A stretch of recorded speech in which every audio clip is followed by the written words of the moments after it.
Мына өрнегіндегі мәні бола алатын цифрларды табыңыз. Бірдей әріптер, бірдей цифрларды, әртүрлі әріптер, әртүрлі цифрларды білдіреді. Сонымен мұқият қарайық, міне нұсқаның 40-шы сұрағы бірнеше ұпайлық сұрақ. Сонымен қарасақ, бізде не дейді?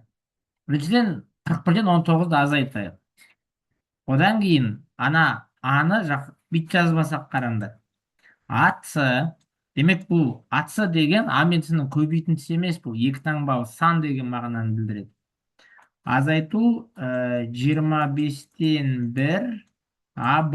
Үстін сызғаны бұл вектор емес, бұл екі таңбалы сан екендігін білдіреді. Тең болады 41-ден 19-ды асықпай азайтайық. 11-ден 9-ды азайтсам 2, мында 3-тен 1-ді азайтсам 2, сонда 22 болады. Міне. Енді не істесек екен? Енді мына жерде негізінен екі таңбалы сан деген бүтін сан болады.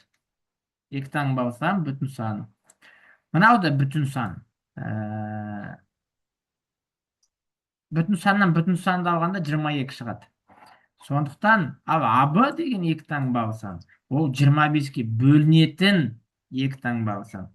Сол себепті бұған өзі үш ақ үміткер бар ғой. Ол деген 25, ол деген 50, ол деген 75. Басқа үміт жоқ бұл жақта. 25-ті көрейік бірінші. Егер ол 25 болса, А деген 2 болады. Демек ол 2С азайту 25-тен 1 көбейту 25 тең 22. Олай болса, азайту 1 мына қосу 1 болады да, демек С деген 3 болу керек болады. Сонда бізде А деген 2, Б деген 5, С деген 3 бола алады. Және ол жауап дұрыс деп тұр міне. Демек С деген 2, бірақ 0 тұр екен мына жерде F. Цифрларды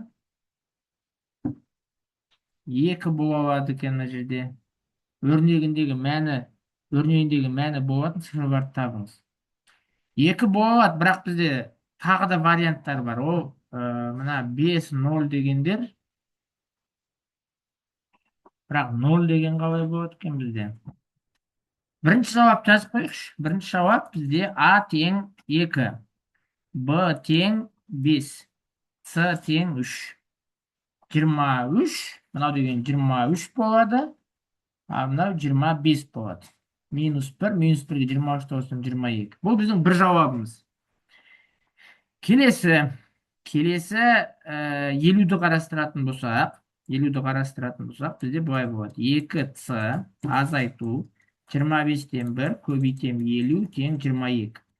Ол кезде мынау 2 болады, азайту 2 мына қосу болады да, С 4 болады. Ол деген А тең 5, Б тең 0, С тең 4 деген сөз. А тең 5,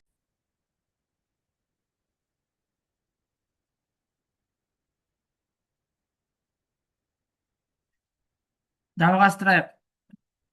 А тең 5, Б тең 0, С тең 4 болады. Бұл тағы бір жауап. Бұл бұның мәндерін сұрап жатыр ма екен? Енді әрі қарай келетін болсақ, 75-ті қарастырсақ, онда былай болады. Асы азайту 25-тен 1 көбейту 75 тең 22. Бұл жолына қысқарады, 3 болады. Сонда бізде А деген мен мына жерде қателестім. Мына жерде мынау деген 5 болады екен ғой. Мынау деген 5 болады екен. Иә, мына жер А тең 5 болса 5, анау 4 емес. 5С 50, 5С, мынау мүмкін емес жағдай екен ғой. Мынау мүмкін емес, өйткені 5С деген сан 24-ке тең болмайды. Мынау болмайды. Атсыға келетін болсақ, мында мынау 7c болады. 7c тең 25 болады. Мынау да мүмкін емес жағдай екен ғой. Демек, бұл жерде жалғыз жауап бар. Ол 2, 2, 5 және 3 деген.